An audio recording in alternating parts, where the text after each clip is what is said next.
Welcome one and welcome all. Welcome to another exciting episode of Tales of Auraxis, the PlanetSide 2 podcast here on the Sound Strategy Network. And I am your host, Bridger.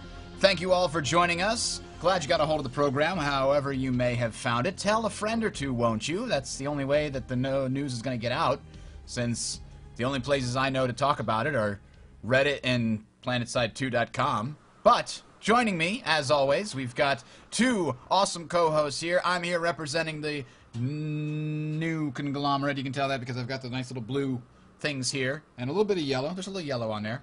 A little yellow. All right, also joining us, Matt, a.k.a. Army Knife, representing the Vanu Sovereignty. Welcome, sir. Hello, everybody. I'm still trying to find a new, nicer purple shirt. Yeah, you're going to need a new wardrobe. They're harder to find than you would expect. The other option is to get the black square shirt I've made on Cafe Press. I think I'll spring for that. And wearing the correct colors of the Terran Republic, we have East Clintwood. Welcome, sir. Hey, good to be here. I am East Clintwood, as said, representing the Republic. Indeed. So we are here today to talk to you about a number of different things, including the game update number 2 information and a couple other bits and pieces of information that's been around. Plus, we've got some ground pounder tips. It's all about general infantry support tips this week we're going to be talking about. So that's going to be a good time. But before we go there, we have after-action reports to talk about. And this week, actually, TL on Wednesday decided to try something new. I read a very interesting Reddit article that was discussing, how to deal with the Zerg. And it touched on a number of different issues, but one of them was, if you know where your Zerg is going, you can use your smaller outfit to take advantage of it. And that's kind of what we did. We jumped onto the continent where we have a giant Zerg, and we have like 45% of the population, and we can see that the Zerg is pushing in these certain directions, so we decide to sort of hop over the Zerg in a galaxy and stand on a point, and then just about when we get there, they turn the territory that allows us to capture it, and boom, it's captured, and then we do it again. We called it the Galaxy Hop. We skipped over one territory to the next one while the Zerg captured that one, then we skipped over them again and went to the next one. It was a fun time. So, yeah, that was very interesting. And it only worked, I think, because the enemy didn't have a lot of air forces. Something tells me that would have made our jobs a lot harder. Yeah, the other option is if they're already falling back to the area that you're about to land in, because we do that too. We actually figured that out a while ago at our outfit, and that's actually how we have done 6-man captures of Dahaka and stuff. Oh, really? Yeah. Sneaky.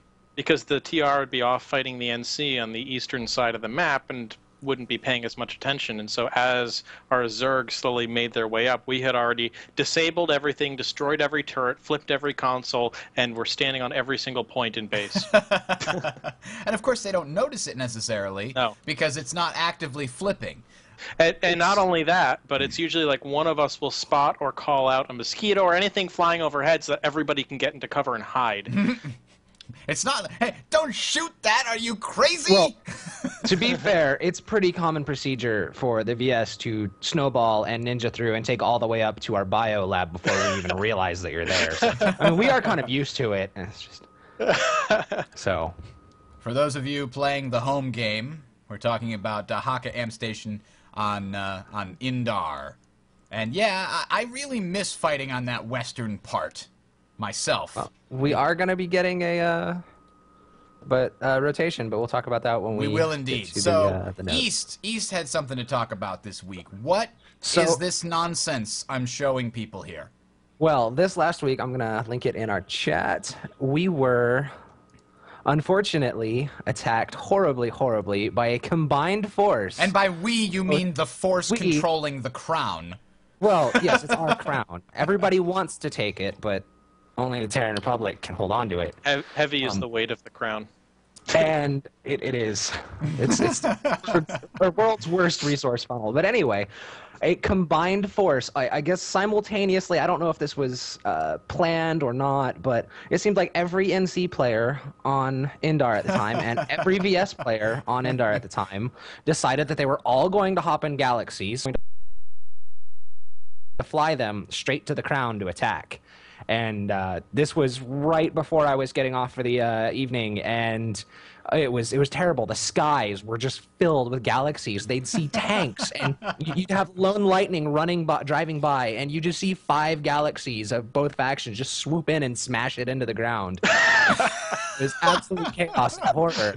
And it accomplished nothing strategically, but the psychological warfare, I got to really give it props to the Vanu, because it was probably their idea, and it was really something else. So I don't know. I'm pretty sure that crazy, goofy maneuvers that have no practical value are entirely the intellectual property of the new conglomerate.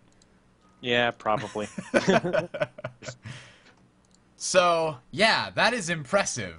GG on you, Matheson. that was actually on Connery. Oh, Connery, that's right. I forgot you were on Connery. And the West Coast. My bad. Matheson's the other East Coast one. That's why, yeah. No, that was on Connery.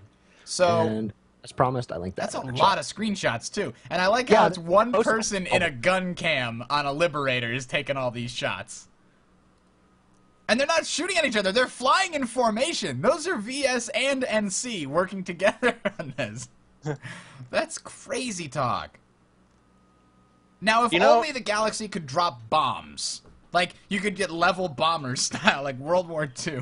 No. It can. You just need heavy assaults with decimators. Ah. and then you can do the Galaxy Stuka maneuver. Yeah. Launch high-velocity smart missiles, I say with quotation fingers. And really, it's just an army of light assaults that are going to camp the top of the tower so that nobody can get up there. With C4. Yes, indeed. All right, so that looks like it was pretty interesting and fun. It was a good day to be in a Burster Max. I'll just leave it at that. So, as we were mentioning before, we have information that suggests from the developers that suggests that warp gates are going to be rotating at the end of January. That's actually really exciting to me. We get to see things we never see before. Indeed. Well, yeah, we haven't had warp gate rotation since it was in beta, so this is really exciting. I miss both of the other. I like holding the North on Indar especially, but on the other continents as well, we've Wait a minute. This means the crown is going to belong to someone else. No, it doesn't. Oh, No, that doesn't. No. no. Are you sure? It was a geographic location. It's going to be easier for the TR to take now.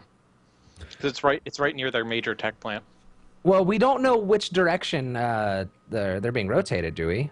They're probably going to continue with clockwise. At least I hope to God they do. I don't want to be stuck in that canyon section again. I want to see what happens when you get mag riders pouring out of the north.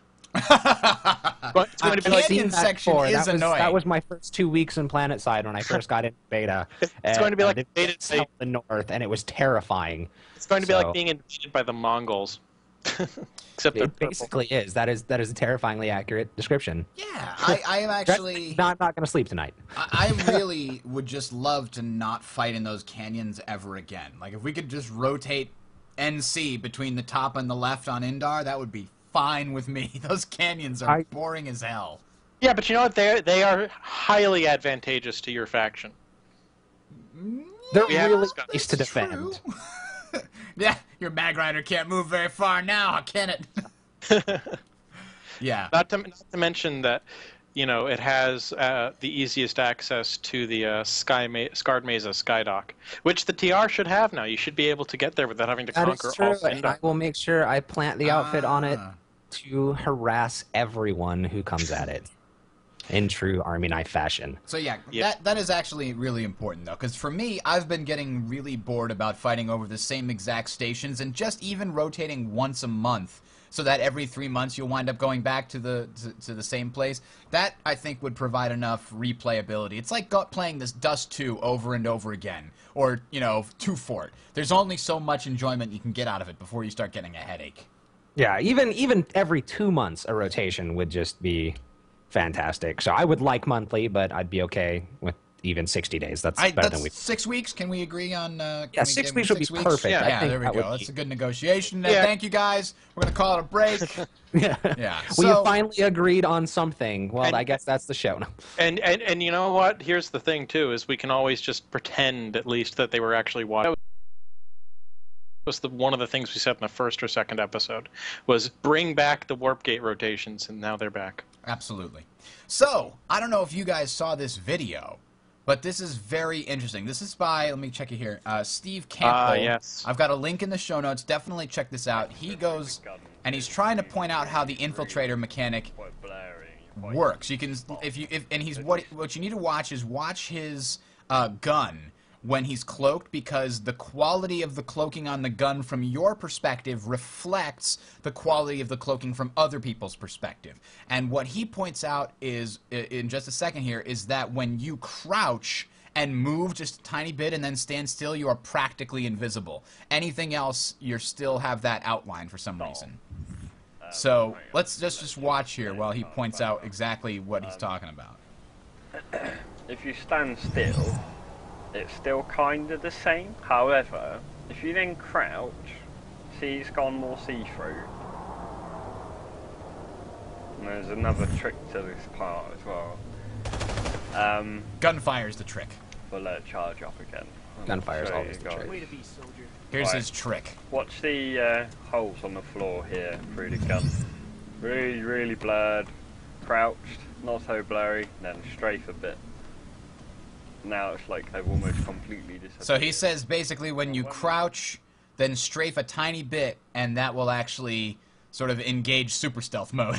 I don't know exactly what to think about that. As soon as I saw this video, I immediately went into the game and tried it out, and dear God, does it ever work. It is completely true. The chat room, holy crap, it's true! Oh man, that's a really cool thing and very useful for infiltrators to know. Especially if you're just trying to hide. That's really the only. It doesn't help with moving, but if you are running from somewhere, you need to hide for a quick minute and let people go by. Do that. It's especially good in like corners or areas with enough complexity so that you blending in even better really helps. It's fantastic there. It still won't help very much in the open, but if you're indoors, crouched around some boxes and stuff like that, that's the best place to do it. Yeah, crouching and then for whatever reason, strafing a step will make you even less easy to see. So that is that. Now here is the big news of the week. Game update number 2. This has a lot of stuff going on in here. Maybe not quite as much as game update number 1, but it's still significant. And I think the changes that are going on in this will help way more to making me sort of like, oh man, I can't wait to go and try these changes out than even game update number 1. Let's sort of go over them one at a time here. General gameplay performance increases, particularly for lower-end GPUs. That's very important. I don't have that much problem with performance, but this game is very performance-heavy, so that's very important. For those people playing on toasters, this is a big improvement. Yes, toasters only have those, 3 megabyte graphics cards. They don't have a whole lot of megs for their, because toasting requires very little RAM as it happens. Lots of butter though. Experience system enhancement, ladies and gentlemen. A dynamic XP system for player kills. Players who have more XP earned in their current life are worth more XP. Freshly spawned players will be worth a fraction of the current kill reward. You know what this means, right? Shoot the medics first. Shoot the doctor. Shoot this guy. He's got all that XP. He's the guy you want to kill to get your XP. And the maxes. Oh, definitely maxes. Yes, and the maxes. And you know what Like kind of pinatas. maxes specifically? NC maxes in biolabs. Yes. Scatter maxes Everybody- are now your best friend to shoot at. Just Yeah. just all the rockets. Just please. They're like I if you complain. turned a pinata magically into a pit bull with 5 shotguns. There you go.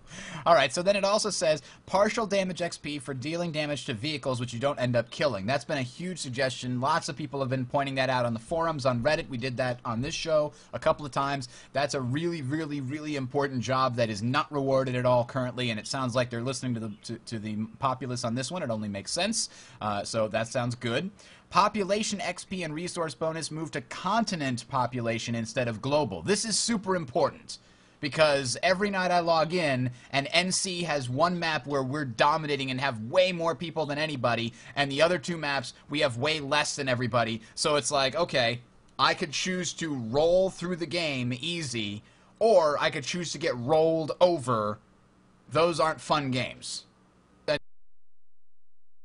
system that they put in there helps even the continents out a little bit. I would love that because I haven't been able to play on Esamir in weeks, and I miss that continent. I really like it, but the Vanu always have it. Esamir's the only one that NC can play on. We're only ever on a Marish or... Play on Connery, you won't have this problem. Yeah.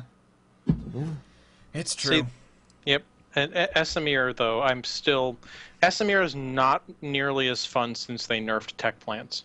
That's my only complaint. It's a lot less fun with the central hub that is the linchpin of the whole map.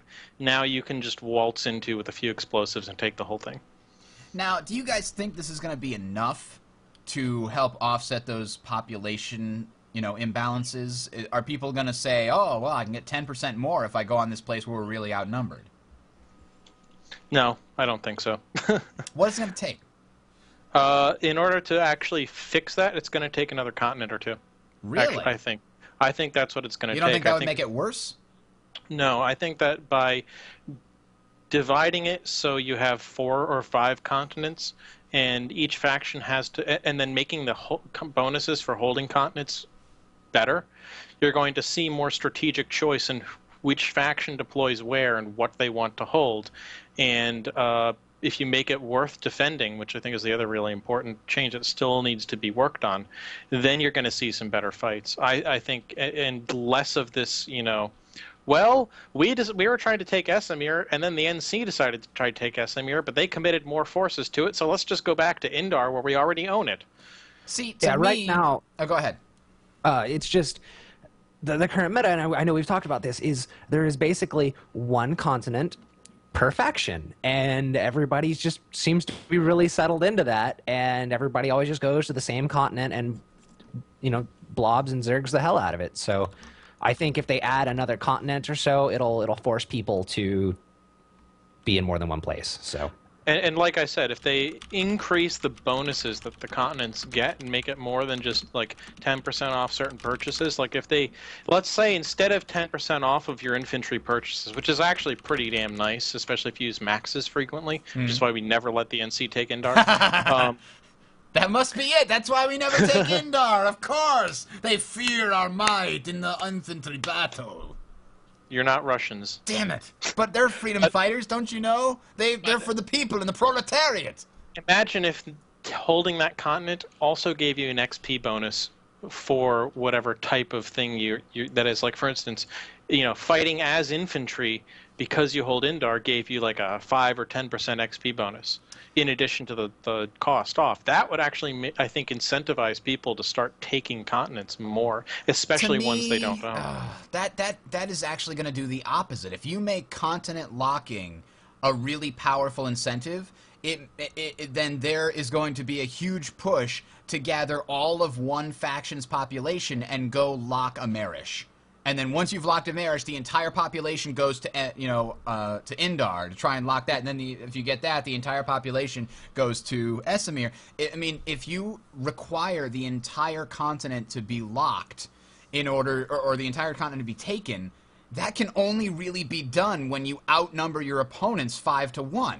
You can't really do that when you have 33, 33, 33. So to me, putting any emphasis at all on continent locking as it's implemented in PlanetSide 2 right now would only exacerbate this issue. It won't fix it.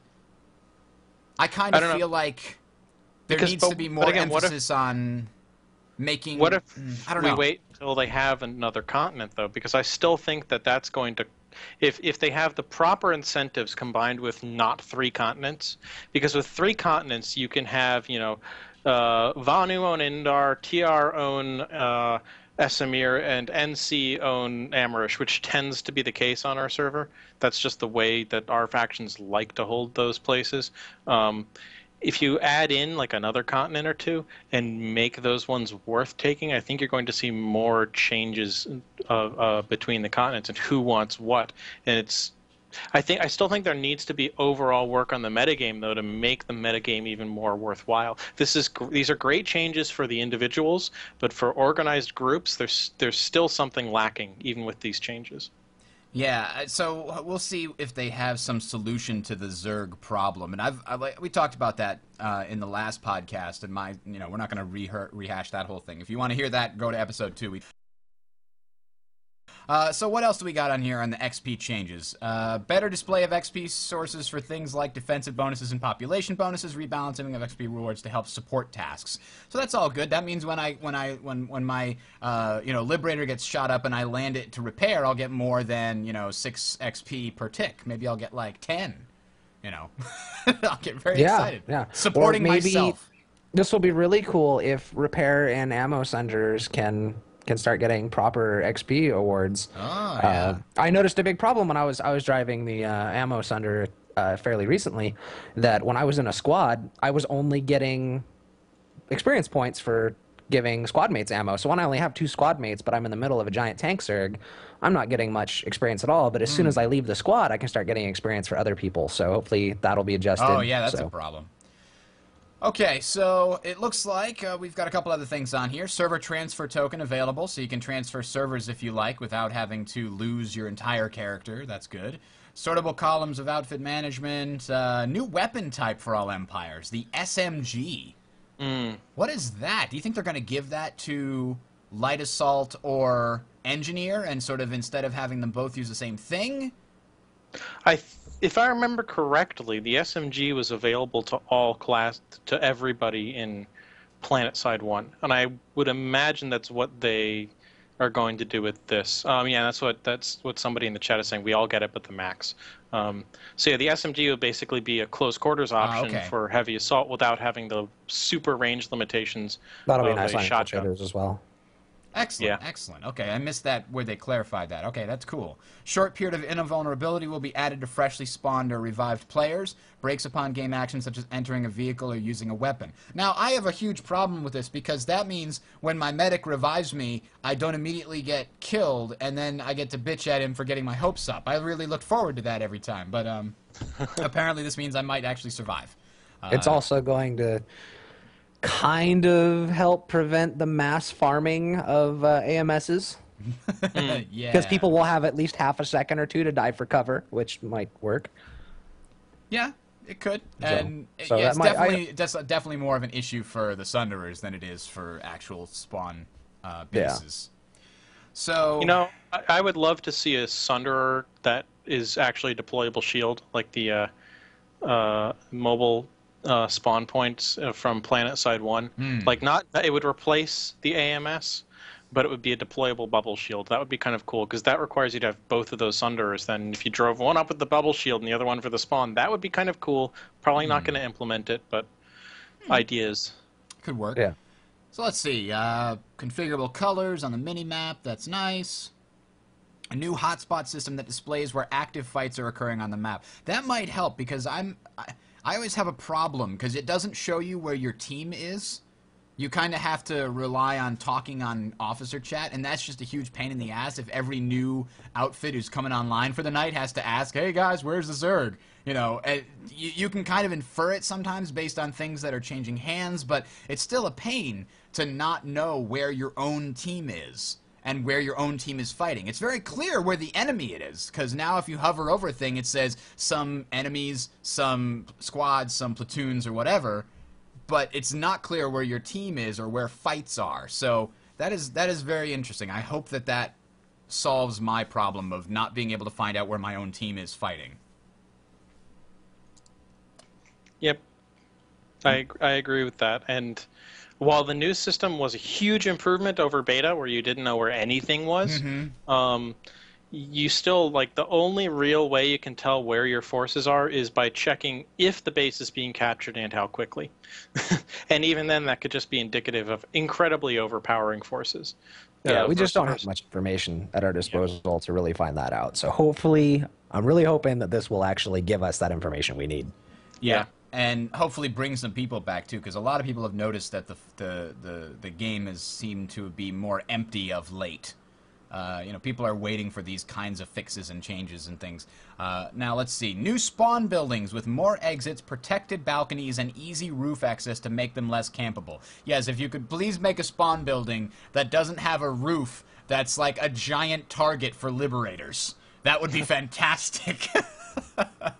And I think we actually do have a nice shot of that. Let me pull that up on the stream here for you guys. This was posted on the Twitter stream, if I'm not mistaken. This here is one of their new versions of the spawn buildings. It almost looks like that might have a vehicle spawn in it too. Do you see that? It's got a big door at the bottom that might be a vehicle spawn, or it might just be a really wide door so that the defenders can shoot out of it, and means that they can actually control the territory around their spawn building. I don't think that's a vehicle spawner because it's got the infantry symbol on it for when you shall not pass if you're infantry. Yeah. But what I will say is I saw that and I immediately thought tribes for whatever reason. That looks like a tribes 2 spawn. Yeah. Well, you know, crenulations right here. Remember we were talking about that 2 weeks ago? Actually, a lot of stuff that we talked about last episode are they related to watching our Buzz's show? post is being. I think they read the post, but I want to believe they're watching our show. Yeah, because we were all about the crenulations last time. Absolutely. And the arrow slits. And they actually have a window right there. You can see that exit, that red shield is not a door. That's a window you can shoot out of that's guarded. That's kind of cool. So, and it looks like, you know what, the only thing that's missing, though, from these spawn systems is there's no way to go back down into a spawn room when you're in a tower, for example. Every other location on the map has a spawn room that you can go back into if you want to change your kit. But on a tower, the only place you can change your kit are two lone infantry stations, and they are easily susceptible to destruction. And hacking. And that bugs the hell out of me, because I can't counter-hack them, and I can't repair them if I spawn as a heavy assault and see that they're down. It's very annoying. I really wish they'd let you go back into it somehow. But that's just I think I realized what the big doors are for. A big problem, I don't know individually how your guys' griefing situation is, but a lot of people will plant mana turrets in the doorways at the main spawns and things. So I think that you really have to try to get that many mana turrets. So. And the other problem is people will put mines in front of the door. If the door is that wide, it's a lot harder to put a single mine there and get a guaranteed kill, right? Correct. So that actually kind of leads us to another point here, and that is, and we'll get back to the actual changes, but we're kind of in the flow. So there was a post on Reddit entitled, "The problem isn't that spawn rooms are camped, it's that spawn rooms must be camped." And it's a very interesting concept, right? It's like, okay, that's kind of the point, isn't it? When the way that the game is currently set up, the team that does a better job of locating and disabling the enemy's spawn capability wins the fight. But is that what we want to do? Does that make for a good fight? You know what? I think I just thought of a mechanic that would fix this.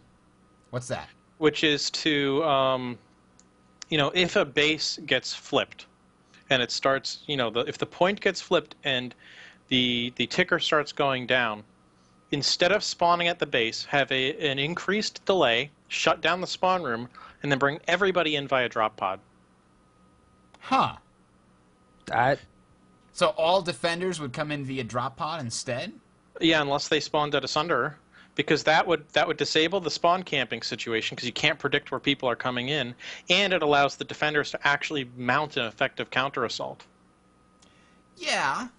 Even against greater numbers of forces, because then they can focus on a particular target as they're dropping in. Yeah, I'm worried it would make defenders, it would just make so much chaos. No, because you increase the respawn time. Yeah, over that's what you would true. normally have. But the fact that the defenders can come from any direction all the time, and they're always everywhere. But I guess the new spawn rooms with tunnels are kind of going to do the same thing, so maybe that's not bad. So for the smaller bases, I think that works better, like the non-towers, or even, because it doesn't make sense to do that for towers, but for places like Quartz Ridge or West Highlands or some of the other areas that have very easily camped spawns and that you absolutely need to camp the spawns to take them, I think that would be a good, probably easily implemented mechanic to fix it. because again, that increases the spawn time, so it's a little more balanced. Because you're not going to get defenders always drop potting all the time everywhere. It's going to allow the defenders to actually mount a counter assault and be unpredictable. And if the defenders are still chance to take out a particular objective, or they're going to potentially actually unflip the point just long enough to get the spawn room back up. In which case it can be camped again. What about during the beta when all of the points had SCU generators?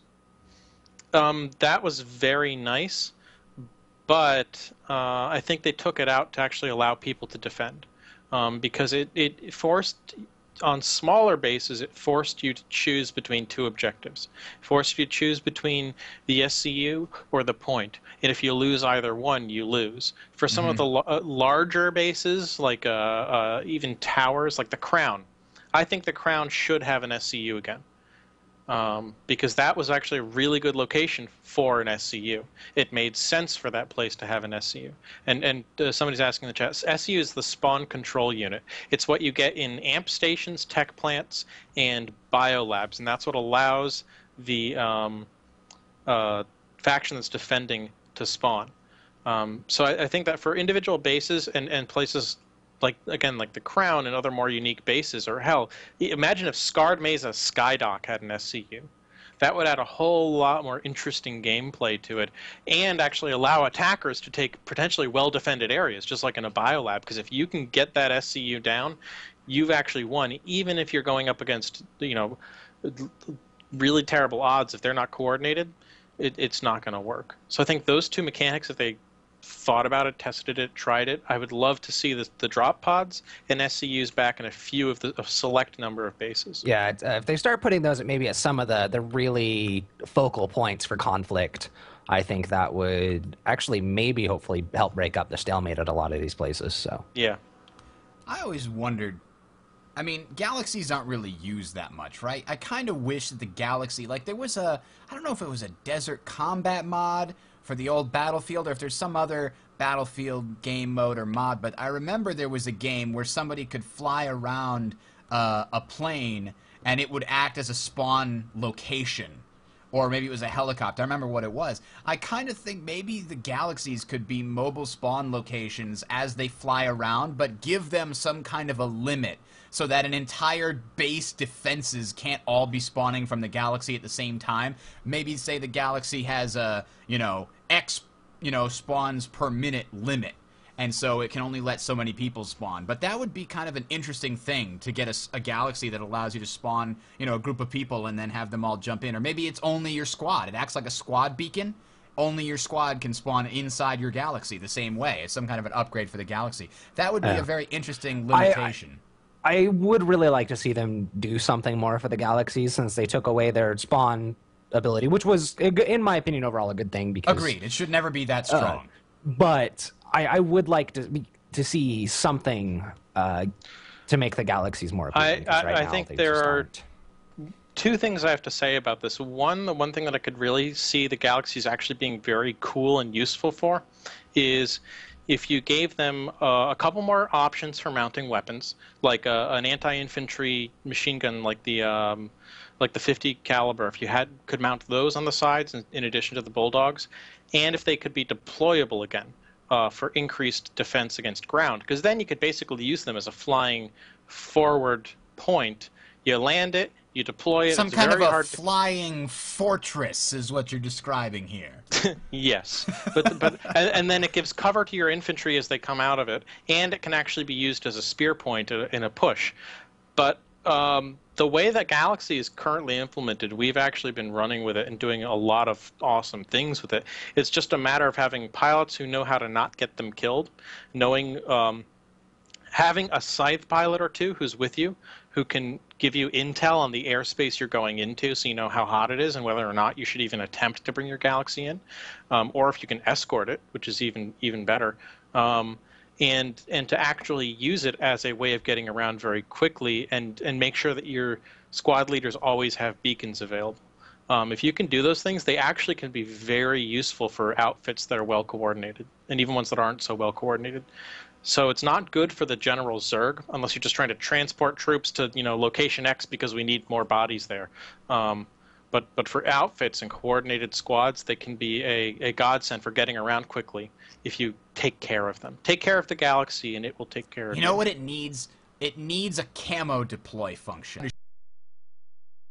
Shoot, but like if you land, you should be able to like camouflage the way that the infiltrators do, and then it has some kind of a spin up time, so if somebody does notice it, it might be in trouble. But that way it's just, I because remember I discussed the galaxy hopping thing, and the only reason that worked, as I pointed out, is nobody killed our galaxy while it was sitting on the ground for the 5 minutes it took to capture the point. If any liberator or decent, mosquito pilot had come overhead while that was happening, they probably could have just blown up my galaxy, and there was nothing I could do about it. We didn't have any air support that was riding with us, and if we did, that would have given away our backdooring capabilities. So, to me, Well, that seems like a useful thing. then you have the people that, granted, I think this is hilarious, that are just going to park them at the end of a long bridge or somewhere in the middle of it and cloak it, and then a whole line of flash hauling ours down, it's a million miles an hour, and slam right into the side of an invisible galaxy and explode. And then you just get points. While that is hilarious, I don't think that's the best Well, idea. it shouldn't be completely invisible. It should be like the infiltrator. The closer you get to it, the easier it should see. And if you're 20 feet away from it, it should be very clear to somebody 20 feet away from it that there's a galaxy there. The only thing I could think is that if you're flying overhead, it's much harder to see it from a mosquito or a liberator point of view. That's really what I'm talking about. That's the thing that I'm worried about. Aside from the people who should, smartly, if they're ground attack, mount IRNV or thermal. Oh yeah, those should probably see through it, as that makes sense. That's part of the advantage of those. And on options. the note of flashes, if you are Vanu and there is a tank Zerg, do not pull a flash. Why not? Because they will run underneath the ears.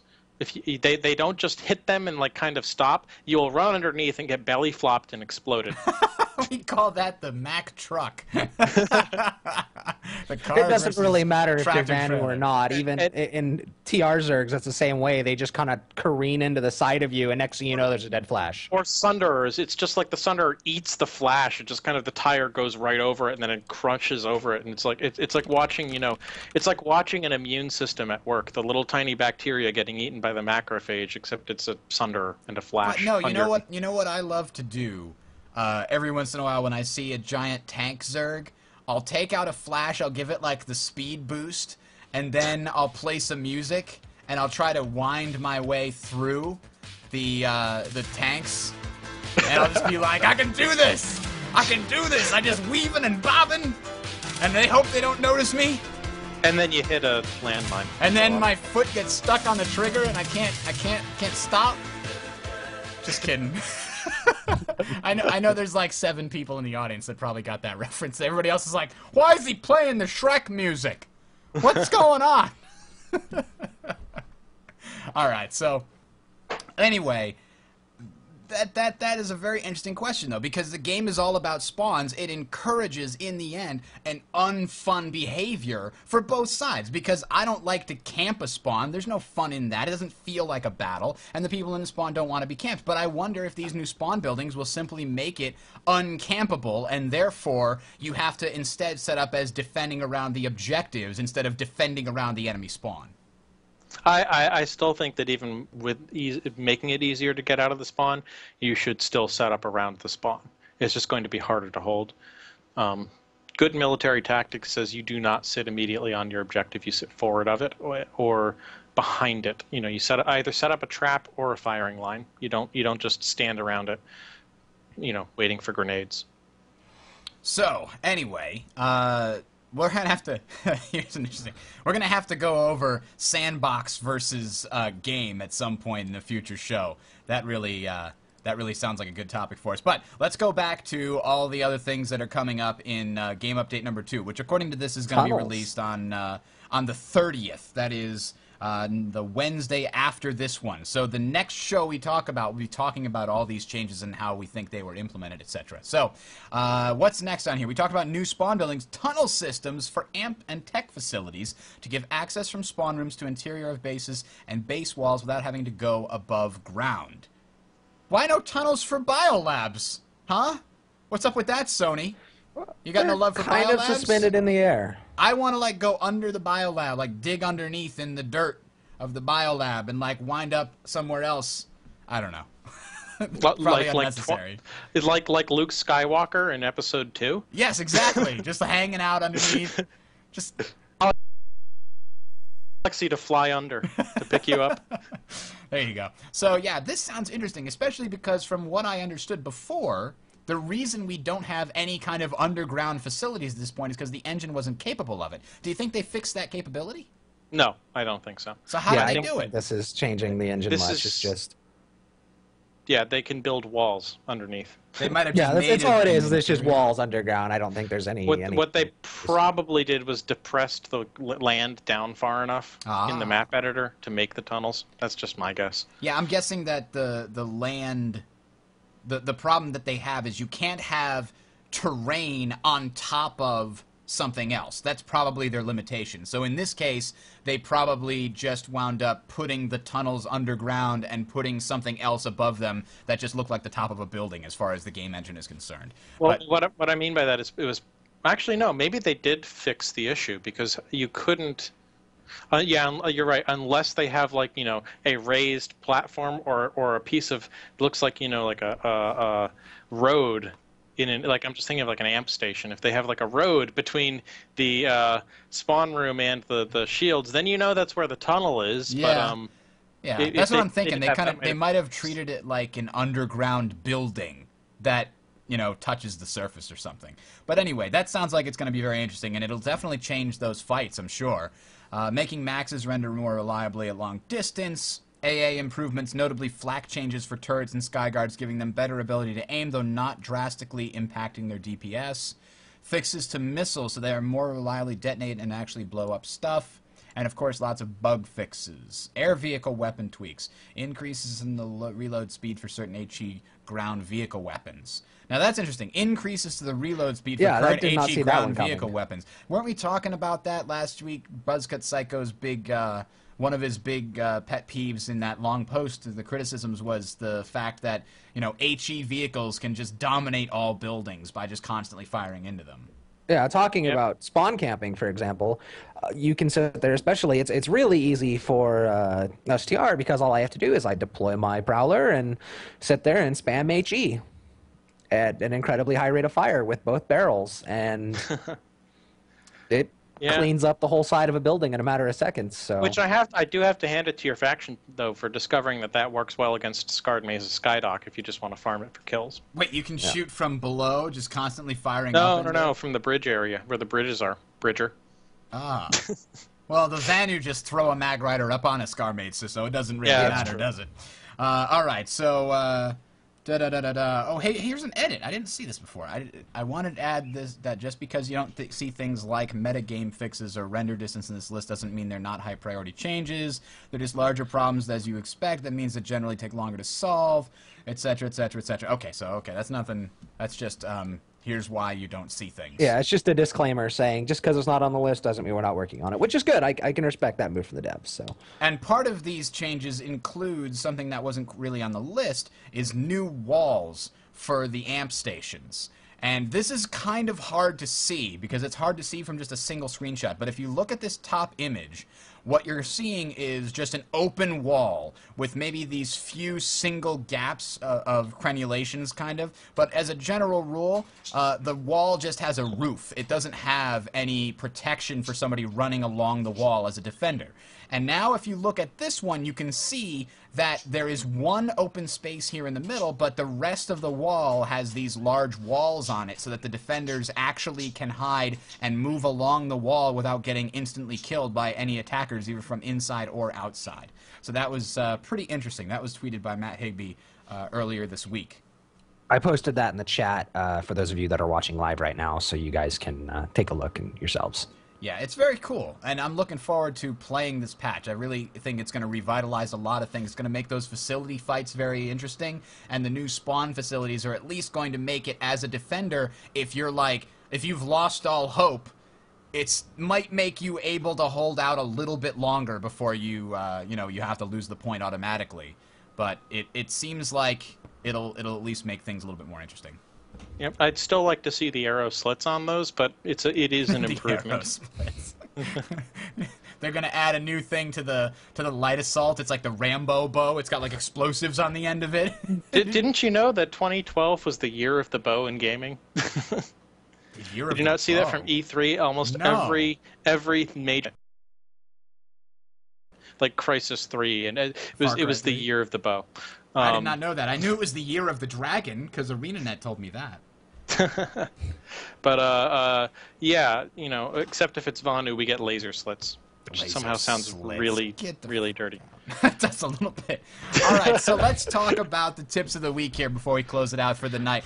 Ground pounder tips. Number 1, do not run on roads. I'm going to repeat that because it bears repeating. A lot of Run- this sounds really obvious to most of you, and I get that. We're not trying to treat you like you're retarded, but there are far too many players that actually are, it seems, because way too many people do this. I want an addendum too. Look both ways before It's a crossing the cable street. modem. The cable Oh, modem okay. is made from hate and oppression because it comes from the monopolistic cable companies, a.k.a. the Terran Republic. So that explains why it choked on its own greed. You were trying to force too much freedom down its pipeline. I think so. Well, Like if you it weren't choked trying on to force freedom. freedom on it, this wouldn't happen. Alrighty, so let's continue on then with our ground pounder tips. So, the main thing is, I hate riding a Lightning down a road on like Esamir, right? Because Esamir, you kind of got to go on the roads. You can't go cross country on Esamir very often. Amerish, You're you can thinking do it a lot. Amarish. Well, the mountains, of course, but I mean, just even on the snow, sometimes there's places that you can't go off road. All that ice, you're sliding all over the place. Well, so. not only the ice, but like the road is usually like a sunken road. You can't even get off the road to go up onto the side sometimes. Anyway, the point is, if you're driving, if I don't have to slow down to 2 miles an hour because some guy is sitting there hustling along on his own because he's walking in the center of the road, I'm just gonna run you over. That's just gonna happen. That brings up another, I think, good tip that we forgot to put on the list. If you need to get somewhere quickly, redeploy. Just redeploy and spawn Yeah, hop. it's so much easier. But what about all those certs I put into Flash? Well, unless you really love Suicide Nitro runs. Although I will say I have actually used a flash relatively recently for sniping. It was amazing using the heavy machine gun to pick off infantry from an extreme distance. Really? It's that accurate? Oh yeah. It's the same heavy machine gun, anti-infantry machine gun you can mount on the Sunder or on any of the tanks. Ah, that's pretty cool. Yep. So you can put it on a flash and actually snipe infantry with it. Okay, so knife is pretty useful as an infantryman, and not everybody Thank you. really understand how. Oh, well, shut up. I'm talking about the knife, not your knife, not the army space army knife. So the knife that you get as an infantryman will kill people in 2 hits. And you don't even have to equip it. You just hit the button and he pulls it out and whacks him. He's like ready to go at all times. And I've actually used it just yesterday, actually, when we were having a big fight over, I was having a close quarters fight because, I happened to run around a corner and there was another person right there. And so we started shooting, and neither of us killed each other in the first clip because we were so close that we kept missing. We were like crouching and moving around each other. And so I just pulled out my knife and finished him with 1 slash. And I don't think he was expecting that. He was trying to reload. He's fumbling with his gun. And I'm like, knife you to death. It was like that Saving Private Ryan thing. That was very sad at the end when they're in the tower. Anyway, yeah, knife is Whole good. movie makes me sad. Yeah, A big I- tip that a lot of just people gonna- do. Sorry, I'm gonna. Go ahead. I was just going to say, and it can be used to kill maxes, and there's nothing quite as satisfying or as rare to have happen, which I think I've only managed once, which was a max trying to melee. It was an NC max too, trying to melee me to death, and I knifed it to death before it could. It was out of That is ammo? ultimate Yeah. slug satisfaction right there. Oh yeah. I think it was more like I got lucky with a knife hit, and he had low enough health. It was those 2 things combined that I lucked How out. many melee shots does it take to kill a max? Too many. That is a good question. It's I not think as some it's people not have as these easy as it signs. used to be to kill a tank then in is Left this- 4 Dead. Is this like how many licks to the center of a Tootsie Pop? Kind of. Kind of. Because I just remember when Left 4 Dead 2 first came out and they had the melee weapons, the tank would die in 10 hits, which means if your team ran up to it and started meleeing it, you could totally destroy the tank way before it could hurt you. Battlefield Were you playing on 1942. easy? You No, used to no, be I'm able talking to about kill multiplayer. tanks with knives. Actual tanks? Like actual tanks, you No. used to be able to knife them in Battlefield 1942. But what I was I going don't to say remember earlier that. is, looks like people in chat do it too. Bind your melee button to a really easy button to push. I like having it on my shift key for my pinky. Mostly what I do nowadays, because technology's great, I have it bound to a button on my mouse, so it's right there. I can hit it, and you can really get those nice reflex knives in. It will save you so many times when you run out of ammo. So make sure you set your knife key to something you can get to really quick. All right, what's another good tip for ground pounders, Army Knife? Well, I have a couple of one really quick one, and because it's faction specific, and one that's really good for everybody. The first faction specific one is if you're a VS player, do not stand in front of heavy assaults with lashers. They are usually lashing when people tend to run in front of them. It's just going to get everybody killed or hurt, including the person who's using it. Let them do their suppressive fire. Move around them. I mostly run into this issue in biolabs, especially right over the spawn control shield generator area with that one stairway that's looking down to the doorway. You just stand there with your lashers and you suppress, and all the time I have maxes and light assaults running into this very obvious hail of explosive plasma. Don't you hear the wub wub? Yeah, and not only that, but they're usually running into enemy gunfire anyway, so I get... It's just all kinds of dumb. This is the really important tip for everybody, though. If you are spawning out of a sunder or trying to defend it, kill light assaults first. Ignore, the heavy assaults can be dealt with and they can miss, but kill the light assaults. And the reason why is more often than not, you'll get light assaults jumping on top of your sunders. What are they doing up there, you ask? Why would they go up there? There's no candy on top. They're placing C4. And they can blow it up after they're killed. So make sure you take them out before they can place the C4, and even better, if you can destroy the C4 by shooting it before they can blow it up, that's a better way of dealing with it. It doesn't explode when you shoot at it? I'm not sure. I remember my entire faction, my entire squad basically being, if you see it, blow it up. And I think it's more because once you've done that damage, they can't run up and place another one. There's a lag, there's the spawn delay, so that's time for your guys to repair it. At the very least, it gives you an edge on when to repair it. The Vanu approach. Kill your own vehicles. Yeah. But only one piece of them at a time, and then you repair them, part of it. So, one other thing that's really important. Stick with someone else. I don't care who it is.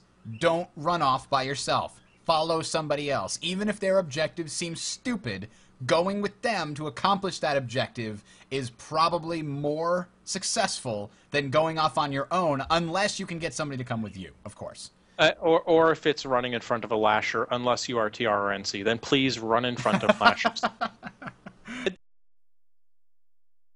Everybody wants to stand in front of lashers. I don't know what it is. Well, if you didn't take up all the really nice firing positions, we wouldn't have to stand in front of you to take them away. Now, would we? No, you guys can just try and hide behind corners, and I will AoE you. So, anyway, right. next tip. What is the next tip? I think Speaking of dying at corners en masse, after you get revived, because that usually happens, because like any good corner, there's a local medic standing there waiting to farm points. Let him heal you. Don't just immediately continue running around the corner, because not all medics have their med gun maxed out. You're not going to spawn at full or close to full health, and you'll, especially newer medics, you're going to spawn at whatever small percentage of health they revive you at, and you're just going to die immediately. Yep. Let them at least and not only that, keep you in healed mind up so you can kill things.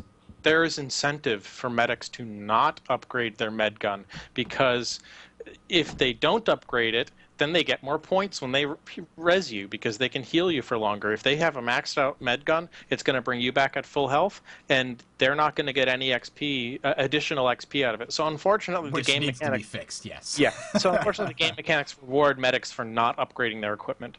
So definitely make sure you stay to get healed, just because there's a pretty big probability that whoever's doing it won't have an upgraded med gun. Don't forget the probability that whoever killed you is probably still there ready to kill you again. Yes. Yeah. That's true. All right, so here's another one. If you are part of a squad, take a look at what your squad is composed of. Unless you're doing a very specific thing, like everybody go heavy assault so we can, take out this tank column. Look at your squad and try and make sure it's all, well-rounded. If your squad doesn't have a medic, that means if you switch to medic, you will have so many certs all to yourself. If your squad doesn't have an engineer, you can get so much certs just by dropping ammo packs wherever your squad stops to shoot. It's just very, very useful to you and to your squad. Try and make sure that if your squad doesn't have an infiltrator, you go infiltrator so that you can hack things, and that allows your squad to use them and become more effective. You should probably have, if you have at least 6 or 7 people, you almost certainly want one of every class, because that way you can take advantage of all the different things that all the classes, provide. Light assaults can come from unexpected directions. Infiltrators can hack turrets. Everybody has their own special, unique thing that they bring to the squad, and if your squad is composed of heavy assaults and maxes, you're really missing out on lots of things. And not only that, but I think I have said this advice in possibly every show since I got the gun, but make sure you have the fully automatic weapon for your infiltrator, because that thing is just as good as fully automatic shotgun? No, because infiltrators can't mount shotguns. This is the fully automatic sniper rifle. Yeah, it's a fully automatic scout rifle, and it has almost as much accuracy at long range as as the regular sniper rifles. Doesn't do quite as much damage, but you can mount an IRNV scope on this thing, or a close quarters scope, and you will do as much. Your time to kill is minuscule, especially because it's so accurate, so you can get headshots. So if you're an infiltrator, definitely pick one of these up, because suddenly you can, dive under the roof of a tech plant and start killing people left and right up there and hacking all the equipment. So it makes you much more useful in normal team ops, so you're not just trying to sit like half a mile away and use your anti-material rifle to kill people. It makes you much more useful in the squad, and you will love it. I guarantee there's very little recoil on these things. The IRNV scope allows you to kill other infiltrators and other things in close quarters easily. Fantastic gun. Absolutely. That is the most passive-aggressive way to ask for a nerf I've ever seen. Interesting. Now, what classes get mines? Is it only the engineer, or does the infiltrator also get a mine? Tank mines, as far as the engineers only get those. Oh, okay. Is it the light assault or the infiltrators that get mines then? Like the other people get claymores. I can't believe I don't remember who off the top of my head, but right. And well, yeah. each one gets their own. The NC get a bouncing Betty, I think, and the Vanu gets something else. I don't know, because I've never been blown up by it. I only know when I get blown up by things. Yeah. Hang on, I guess I'll have to go to the PlanetSide wiki and find it out. But either way, as a ground infiltrators, pounder, I'm pretty sure get the anti-personnel mine of whatever flavor it is. I believe they do. Keep your eyes on the ground if you're going up on like an attack on a prepared position. Better yet, do what Bridger said and make sure someone else is going first. And you follow them. I actually was running with my squad, 2 people with me, and we were at Quartz Ridge, and we were running into one of the buildings that had the objectives. I think it was C, off the top of my head. And so this other guy in my squad, he happens to run a little bit in front of me, gets blown up by an anti-personnel mine. I'm still alive. I heavy assault with nanoweaver. I plunge the med kit into me, start healing up, and so another guy. I'm waiting in the room. We start taking it. Another guy from my outfit comes up. He's like, "Okay, let's just I'm gonna watch this doorway." He runs up to the next doorway and gets blown up by another anti-personnel mine. And I'm still alive, barely. So I lost 2 guys to anti-personnel mines, but I still capped the point. Especially amp stations and things where there's generators and everybody runs to them, and there's they're very tight quarters and very limited entrances. A lot of people will plant anti-personnel mines in there, and if you have anti-personnel mines and you don't, then it's a good idea to plant them there because you will get kills. Proximity mines is what the VS get, it looks like. Claymore and then Bouncing Betty. I don't really know the exact differences between them. I think the only really important difference is that the Claymore has a specific angle in which it activates, but it does appear that they're available to both the engineer and the infiltrator. However, the engineer is the only one who gets access to the tank mines, which are fantastic, by the way, but I'm not going to give away some of the things that we do just yet with anti-tank. That comes in another episode when we talk about engineers and how to be annoying and effective too. Yeah, there we go. Anti-personnel, and anti-tank mines. Okay, there we go. I was right. Damn it. Can't tell me I wasn't right. So, any other major ground pounder tips here? Not vehicles, not squad leader. Yeah. Here's another one that really annoys me, which is for any ground pounder. Don't destroy enemy mana turrets, especially if they're in an area that's getting shot at, which they usually are. Like, let me give an example. In the back of an amp station, in the secret SCU back passage, people like to set up mana turrets right looking down that thing because it's a great line of fire. If you kill the engineer and you guys take that location, don't blow up the mana turret. Why? Because you can use it for cover. And when you use that for cover, whoever is shooting at you gets the "you're firing on a friendly" warning the whole time.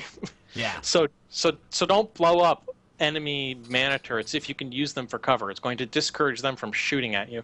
Yeah, it's actually, that never occurred to me before now, but Yeah, we had this talk really earlier, annoying. and it's actually a really good tactic. So. Yeah, so make sure nobody blows them up. Let's see. Other tips. Yeah, we've said this before. Use the jump pads on amp stations to get around. yep, Another those are very very useful. And now, coming on the 30th, use the tunnels to get around. Yep. Indeed. So there's not a lot of other general tips that I can think of off the top of my head. We're probably going to do like engineer tips and infiltrator tips in the future that are very specific, but I can't think of any more off the top of my head. Probably one of the best ones, though, is if you're fighting as an infantryman, do your best to not be exposed most of the time. I mean, it seems like a simple thing, but I still see people that sort of just, they're running around, and then when they get shot, they're like, oh, I didn't know there was going to be somebody there. Well, before you go running out, just stop and look and be patient a little bit. Wait 10 seconds. Somebody else is going to run instead, and you're going to see where the shot comes from, and then you can try and put some suppressive fire down, or at least you can suppress them as you're running. You just be patient when you're moving around as an infantryman. Don't just go, go, go. Wow, that is so counter to my tactics, and I work. Well, Yours is we always all just know go! Just frickin' go! We got you the are the disco music Paragon of playing. Vanu and are very, very special. No, there are times when I hide, and you know what I have to say about that, though? Be smart about it, because usually when I'm doing my sprinting, it's from cover to cover over short distances, Exactly. or in a distance where I can, if I'm heavy assault, for instance, turn on my shield, or if I'm light assault, fly up to another location that makes me harder to hit. There are times you have to learn when to stay and when to go, but when you do go, do not try to do any kind of like fucking serpentine pattern of the way you run. It's just going to get you shot. A little okay? bit. Yeah. Guys, Army Knife is absolutely correct here. When you leave, like, know where your cover is, where you're at, and know where the cover is where you're going before you run out in the open. You know what? I have a video for Bridger to play about serpentine, and this is awesome for why you do not ever run any kind of other thing other than sprint right to where you want to go. Pick the place you want to go and sprint there. All right, we Seems lost. like I There we turned go. into a rifter there for a second. Yeah, you're okay. You're... I don't know. I think it's okay if he's a rifter. Yeah. All right, so let's see what this is here. What is this? Actually, sir, it's the only place in the compound not covered by this 3-meter wall. It's this chain link fence. Get down! Sniper, he's in front of us. How can you tell? You can only hear that clearly when he's directly in front of the rifle barrel. That zip means he's passing a few meters from our ears. One at a time. Colbert, go! Mounting! I'm still not getting it. Oh, you'll Got see. no muzzle flashes. Rudy, go! The last guy to go is a reporter. Level, go! Second last guy. Set! All right, Poke, go. Bounding! This is like every biolab ever. Set! Reporter, you ready? Yes! Go!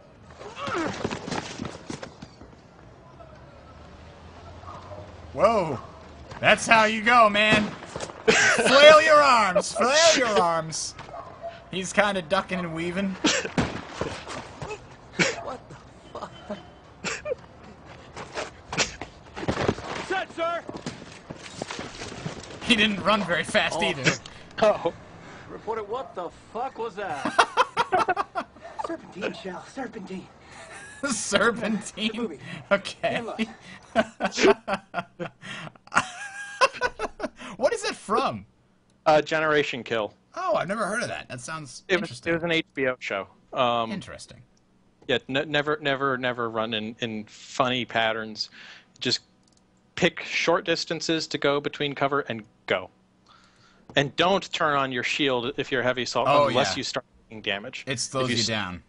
Yeah, so if you start taking damage, it's better to turn it on and absorb it, especially if you're almost at your location. It also makes you stand out really well. It's the big shoot. For the record, people are more likely to shoot you because you're bright and glowy. You know, I love it. I love it when heavy assaults are like about to attack a Sunder or they're attacking it, and you're like, where are they? They fire off the first missile and they go and take cover. And they come back up, they turn their shield, and you're like, oh, there they are. I've gotten the reflex now where either medic or heavy assault, those are the two that I tend to play the most, and it's the instant I start taking fire, I just hit my button, my ability, so that I just instantly start, my heals or my my shield just in case.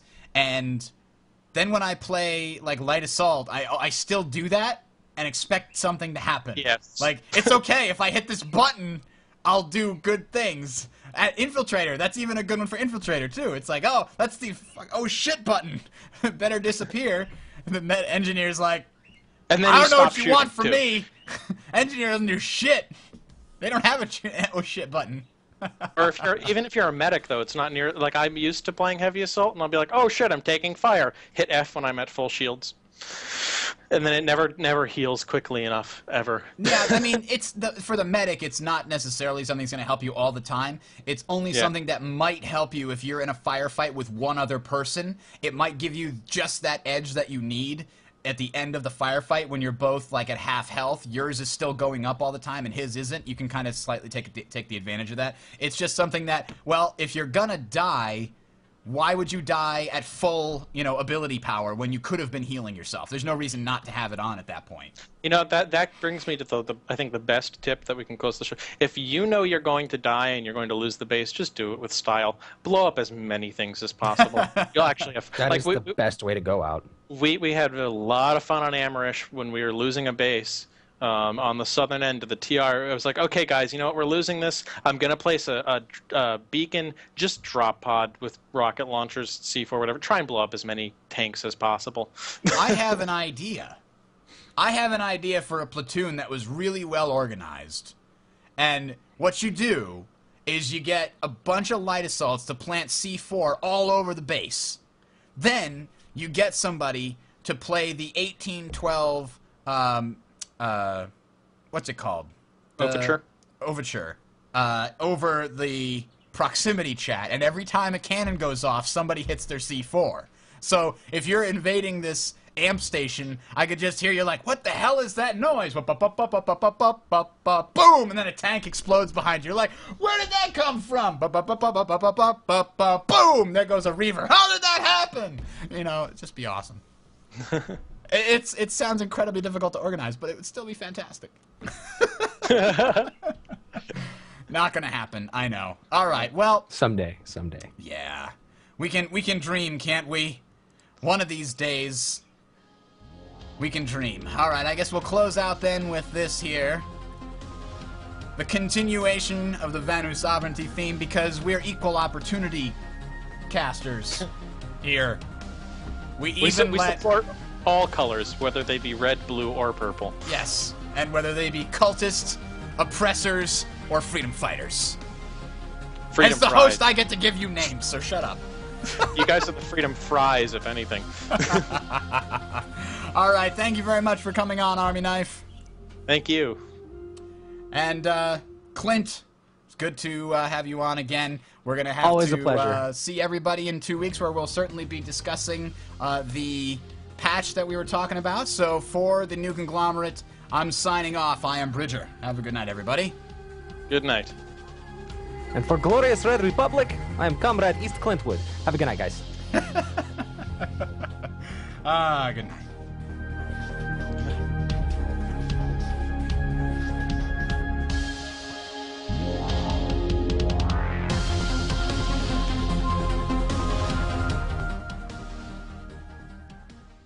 That's how you dance to that, right? You just go back and forth and you move your arms? Sure. I don't know. I'm not good with that. We should ask our resident master of Wub Wub. Yeah, no, I think that I have the most qualifications as having actually been in a dubstep club in London while they were playing dubstep. No. I chose my timing poorly. We need to get that ending down. I was hoping one of you guys would start the closing thing, but it didn't happen. We gotta remember that. What is this? I was gonna bring it up in Skype, and I was gonna be like, so do we want to do like clockwise, counterclockwise? But How to No, fly we're just gonna screw it up every time. Yeah, we're really good at screwing things up. So if we plan anything, we'll screw it up. This way, if it's unplanned, we don't have anything to screw up. Ah, this is good. Well, I don't know, because Bridger's modem failing wasn't planned. Yeah, well, Yeah. that's because he tried to oppress it with all that freedom. My computer is uploading gigabytes of freedom. Call your BitTorrents what you Don't want. actually have a Twitter for the show. Why don't we have a Twitter for the show, Bridger? Because I hate Twitter? I don't know. I have a Tales of Tyria Twitter, and I barely ever use it. Okay, so make a Tales of Auraxis Twitter and just give us the account. Yeah, we'll tweet all the time with completely semi-related things. Tweeting all the things. I don't like the Twitter. I don't like you kids and your Twitter. It makes no sense. Back in my day, we had a book with faces in it, and we could follow each other there. But now Oh God, it's I been hate corrupted. Facebook pages. I do too. You know, and you could have a Google Plus, except that not enough people still. I mean, it is apparently the fastest growing social network, but Really? So it's up to what? There's 7 of us now that have it? I think so. I'm pretty sure when you go from 3 to 7, that makes you the fastest growing. you know what's really weird though is it's like Oh. it was really embraced by the astronomy community of all things. It's really and the photography community too. I think. Yeah, It did have a very good picture sharing function. yeah, and the Hangouts. And the Hangouts. Which I keep meaning to recheck and see if those are worth trying instead of Skype.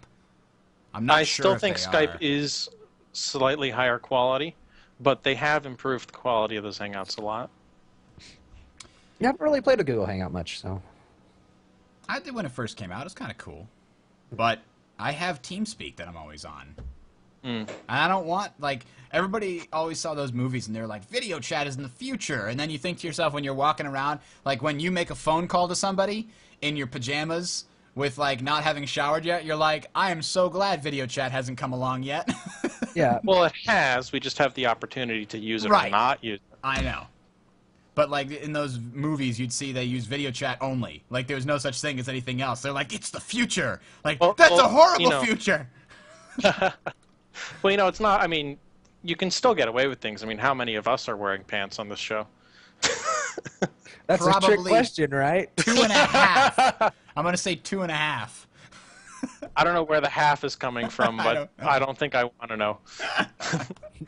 What, you guys don't have pants with only one leg for when you're just lounging around the house? No, no, we do not. You know more about these pants, but I'm really not. No, it's just Like- no, like- I don't want to know. Where does the rest of it continue or end? Is there a groin? Is it a codpiece? Is there Are there a chaps? loincloth flap? So, I don't even know. I've been playing a lot of League lately. I haven't played League in so long. I used to play it far too much, but I definitely play it far too much. Angie's obsessed with it. And if you ask me one game that she would not be obsessed with before I introduced her to it, it's that fucking game.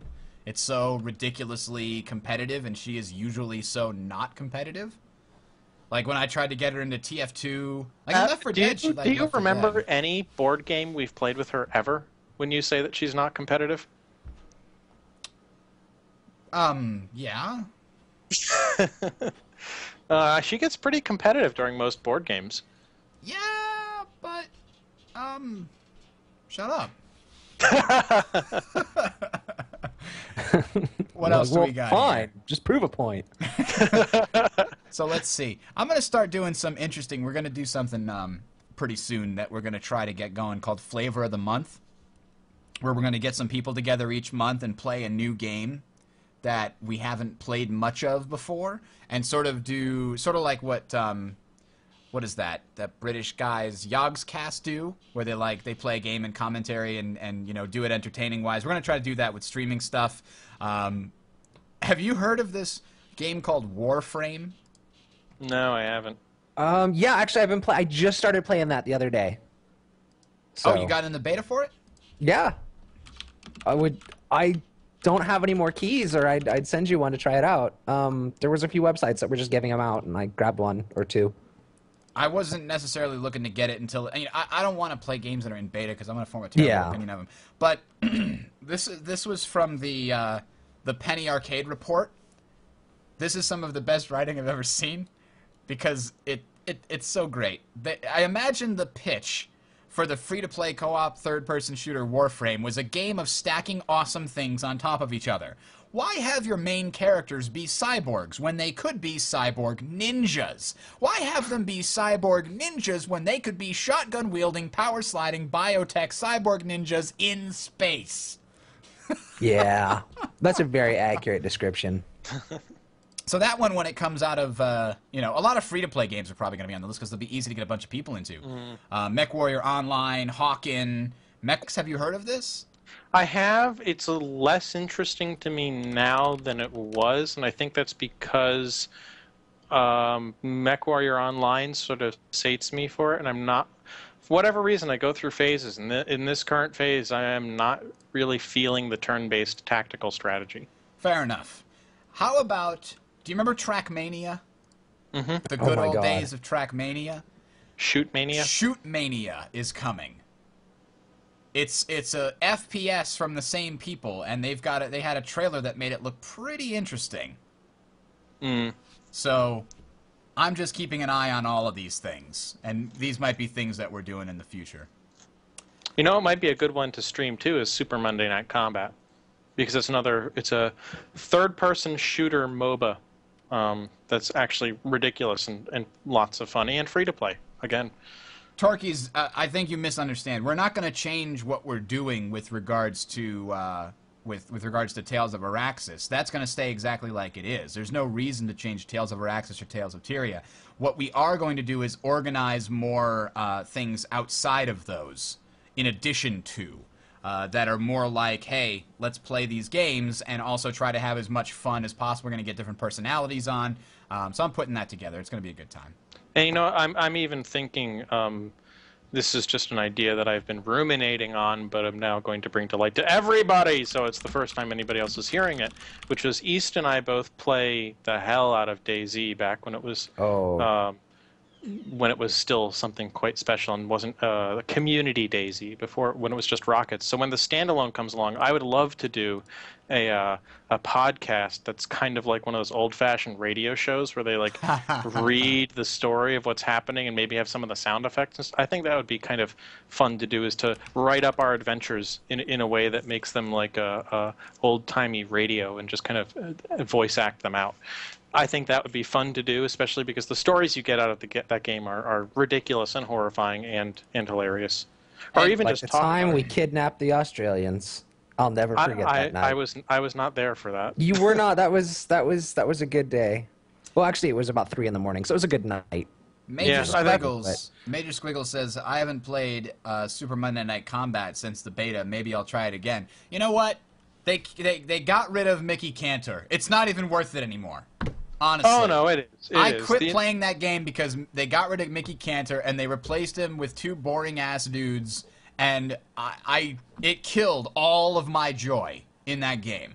I don't know how it's possible that all of my joy was derived from Mickey Cantor, but it seems that it was. You know, especially with I some was of the so characters, angry. I don't know how you managed to have your joy sucked out. I don't know. I just don't know. I never really got into it. I installed it and I started playing the tutorial, and then I immediately found something else and was like, ooh, shiny. Yeah. You know, here's the other thing too: is if it comes on sale again, I think I'm going to buy for you Dark Souls, just so you can do like a Yogcast type streaming thing of Dark Souls just on your own. You will get sucked into that game. That sounds terrible. I don't want it. I don't know. We'll see. All right, we're going to call it a night here. I got to pull down the whole apparatus that I've got going on behind me, and I don't know. I'll do something else later tonight. There might be some streaming, actually, of League right after this. I think I'm going to jump into some League, so if anybody wants to watch me play some Ranked, I will do that. Because, yeah, why not? I've been losing all day. It's time for me to get a victory. And thank you all for staying for the